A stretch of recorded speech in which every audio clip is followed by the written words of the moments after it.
Yo, what's going on, y'all? It's Cone back here again today with another episode of After the Buzzer, the show where I recap the NBA games from the night. And we just had Game 3 of the 2024 NBA Finals. Coming into this one, the Celtics were up 2-0, defended home court. Game 1, blowout win in their favor. Game 2, a little bit closer, but still a decently comfortable Celtics victory. And now, Dallas's backs are against the wall. It's not completely over your season if you go down 0-3, but no team has ever come back from that deficit in the NBA playoffs, so it's all but a death sentence. So they've got to go ahead and defend their own home court to keep this season alive, and there were some reasons to expect that they might do so. Their role players have been really bad so far, but role players typically play better at home. Kyrie Irving has not been himself, and he's too good of a player to struggle for long, so it seemed reasonable to expect some kind of bounce back in Game 3. Luka had been playing great offensively, just need him to be better defensively. Again, if he gets some offensive help, that could be better. And also, on the Celtics side of things, no Kristaps Porzingis coming into this game, who was huge for them in the first two games, Game 1 in particular.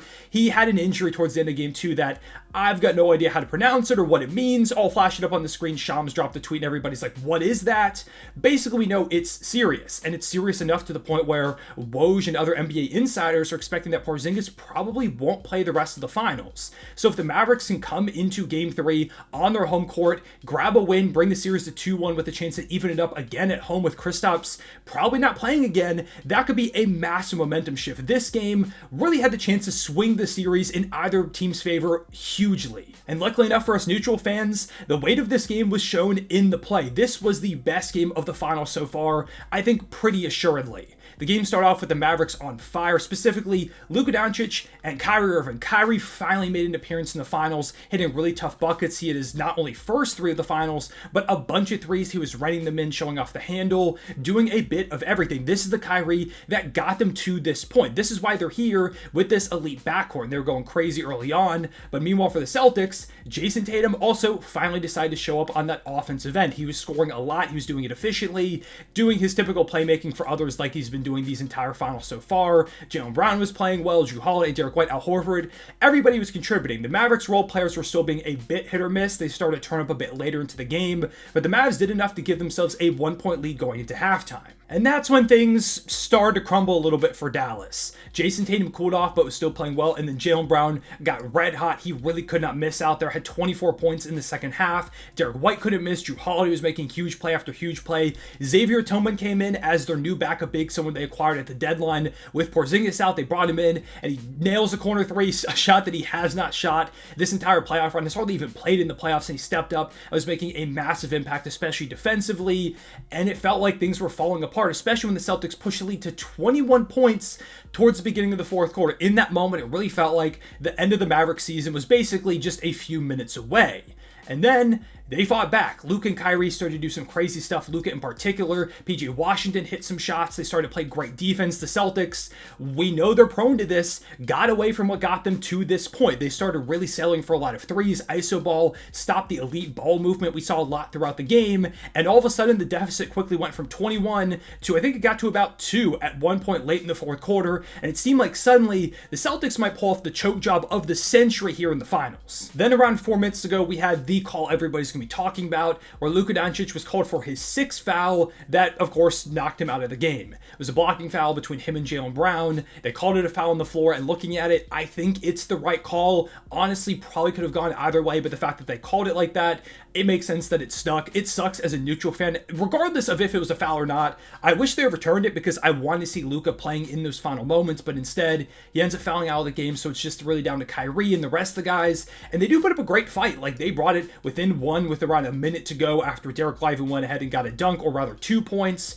but then Jaylen Brown hit a pull-up jumper, Derrick White hit some free throws, Kyrie ends up missing a 3-point shot over Al Horford, eerily reminiscent to the shot he hit in the 2016 finals. Horford played amazing defense on an island. Jayson Tatum hit some free throws, and the Celtics go ahead and close this one out 106-99 to go up 3-0. They're now one game away from a sweep in the finals and one win away period from winning their first finals in about 16 years. It was a very fun but also also extremely stressful game to watch as someone who's not a fan of either of these teams. And that's exactly what you want from the NBA Finals, especially during that Mavericks run, because I saw the Thunder give up a 30-0 run to the Mavericks earlier in the regular season. I saw the Mavericks beat the Thunder because of these hot streaks that go on where they can't miss and they're getting stops and Luka and Kyrie are going crazy. They're capable of that play. A lot of those spurts are what got them to this point. And it felt like if the Celtics blew this, imagine the momentum loss going from potentially up 3-0 and all but slamming the door shut on a championship, and now you're up 2-1. You're still leading, but you're sticking in Dallas, no KP return on the horizon, and you just choked an over 20-point lead in a single quarter. It would have been devastating, but they managed to hold on because this is not the same Celtics team. And this is something I've said the entire season. I've continued to harp on this. They are not the old squad that you're used to. And I remember I put out a tweet. It was in, I think, March. Honestly, it might have been after they blew out the Mavericks in that game in Boston. But basically, I said, I don't know how anybody's going to beat this Celtics team 4 games out of 7. They're just that good. And a lot of people clown me under that tweet saying, oh, they say this every year, that they're the same old Celtics, they're going to choke.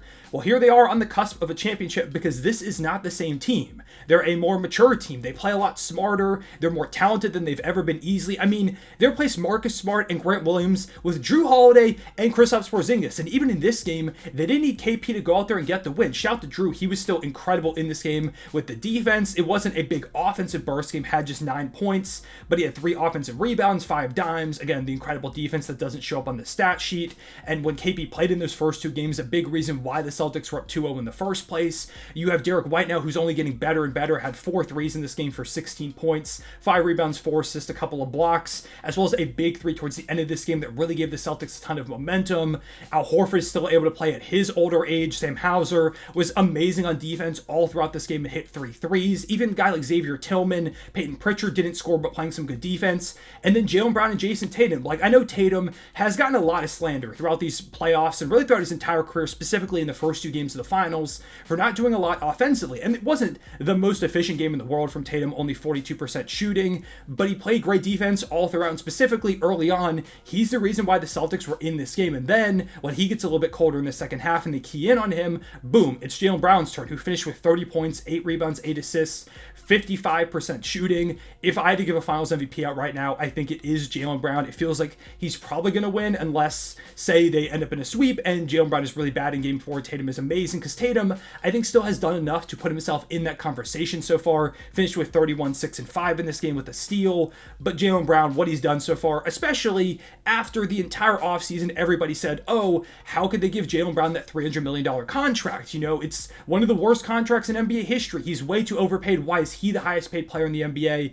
And sure, you can argue there are guys that should be higher paid, but that's just the way the contract market works. And they were always going to give him that money because he has always been really good. The pendulum swung way too far against Jaylen Brown after that Heat series. I know it was probably the worst playoff series of his career when you temper in expectations and his role, but now here he is after winning Eastern Conference Finals MVP, the best series of his career. He's on pace to win Finals MVP and lead the Celtics to their first championship in over 15 years. If that's not the epitome of the difference between last year's Celtics and the Celtics of the past and now, I don't know what is. They have just found a way to get rid of all expectations and all preconceived notions people have had about this team in a lot of ways. That also goes for Joe Mazzulla, who I've become a big fan of as a coach all throughout these playoffs. I feel like he's done a really good job of keeping these guys ready, of scheming, making adjustments. He has proven himself, in my opinion. He is a good coach in this league. You can argue if he's great or where he ranks in terms of like top 10 or 5 or whatever, but I do think at the very least, Joe Mazzulla is a pretty good coach. I've been impressed. I've been impressed with how these guys don't really care who's doing the scoring, who's doing what. Everybody is locked in on just trying to win. They're locked in defensively. They're making the extra passes, the ball movement. Outside of that stretch against the Mavericks, where it was, again, that massive run was incredible and has been this entire season. The Celtics were always inevitable because these are not the same Celtics. This is a team that has been worlds better than any other Celtics team we've seen in this era. They had a historic net rating. They were historically good in terms of being one of the top teams in offensive and defensive rating. The talent is there. There's good depth. Brad Stevens, one more time, time is one of the best GMs I've ever seen with the way he reshaped this team. And yeah, I can't say enough about how the Celtics have stepped up to this challenge. I'm sure there are people that are going to say, oh, it was an injured run and this and that. Nobody would have challenged the Celtics team if they were playing at this level. Maybe Denver theoretically, but they didn't get to this point. Like, they lost to the Timberwolves because the Wolves were better in that matchup. So there's no point in pointing out those what ifs. The Mavs were the team that beat the entire Western Conference, and now the Celtics have them on the verge of a sweep after everybody talked endlessly about how the West was way better than the East. And sure, yeah, the West probably is better as a whole, but the Celtics, in my opinion, this season, and if you watched the games, you looked at the numbers, everything is pointed to the Celtics being the best team in the NBA, and here they are on the verge of a sweep in the finals. Then we get to the Mavericks side. Kyrie Irving, like I said, was way better than he had been in the first two games. 35 points, 3 rebounds, 2 assists, 47% from the field, 4-6 from deep. Kyrie was incredible. Not a lot of complaints about what he did in this game. He probably should have done this in the first two games if they didn't want to be in this hole, but he did show up in this game, was a lot better. Had a chance to go ahead and take over at the end and win, just missed a couple of shots, but overall, Kyrie was exceptional. For Luka, 27 points, 6 rebounds, 6 assists with a few turnovers. Like I said, he fouled out, shot 41% from the field. He was really hot to begin the game, cooled off a ton, and the biggest problem was the defense. He has been a complete hole for them on the defensive end this entire series. He's been a lot better defensively over the course of the season as a whole, but this has not been a series to remember for him. They are relentlessly targeting him, just attacking downhill. It's blow-by after blow-by, causing rotations. He's falling asleep off ball. It's been unacceptable defense. Now, he is reportedly dealing with a bunch of injuries, so that definitely is probably impacting his mobility, but the Celtics, of course, are really looking at that. They're just going to keep attacking. If the Mavericks want to even take a game in this series or make it kind of interesting, Luka has to be so much better defensively, and through the first 3 games, I don't know if we're going to see any of that. That has been the biggest emphasis for the Celtics, is to attack Luka. That's part of why he got into foul trouble and why he ended up fouling out in this game, as well as the Celtics really getting an offensive rhythm going. Derek Lively, 5 of 6 in this game for 11 points, 13 rebounds. Exceptional play from him. He was amazing. Huge shout for him. I feel like we talk about a lot of guys that have been way better than expected as rookies this season. Lively is one of those players that also deserves to be in that conversation. 13 points, 8 rebounds coming from PJ Washington on 3 of 6 shooting from deep. Was 3 of 9 overall. Didn't do much inside the arc, but did hit some threes, especially down the stretch of the game. 3 of 3 from Daniel Gafford. Derrick Jones only played 15 minutes. Just wasn't a game really for him.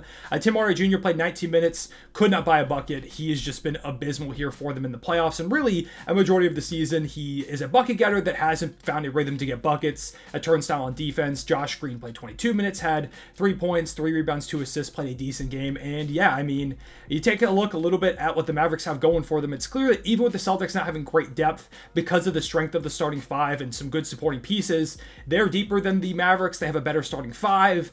It just is kind of a mismatch here in the finals. The Celtics play a style that makes it really hard for the Mavs to get into anything they want to do. Not a lot of corner threes, not a lot of lobs, which have been their bread and butter this entire season, especially here in the playoffs.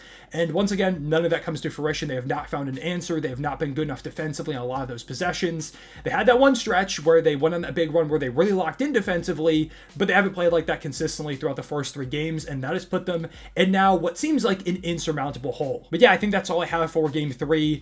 I know the series, again, isn't technically over, but they're not coming back from this deficit. If they do, I'll accept all the slander in the world, but I do think that this series maybe goes 5 games at most, but it's going to be closed out before that 5th game ends. Jaylen Brown probably going to win Finals MVP. Tatum does still have a chance. We'll see how it plays out. But yeah, the Celtics are on the pace to raise their NBA record 18th championship and really put to rest all the narratives that have surrounded them throughout the season. And they've got this core locked up for the next few years. So sure, there is some concerns about financial flexibility, but they've got these top guys locked down unless there's big regression. The Celtics are going to continue to be a problem for years to come, which should be scary for the rest of the league. I know as a Thunder fan with a team that's on the rise and hoping to compete for a championship here soon, it's not super ideal how good they are, but we'll just have to wait and see how that goes next season. And for right now, I appreciate you watching. Leave a like and subscribe if you enjoy. Hit the notification bell so you don't miss out on future videos. Let me know down below in the comments who your Finals MVP would be if the series ended today. What were your thoughts on this game? And yeah, I appreciate you watching. I'll see y'all later. Real one, say it back.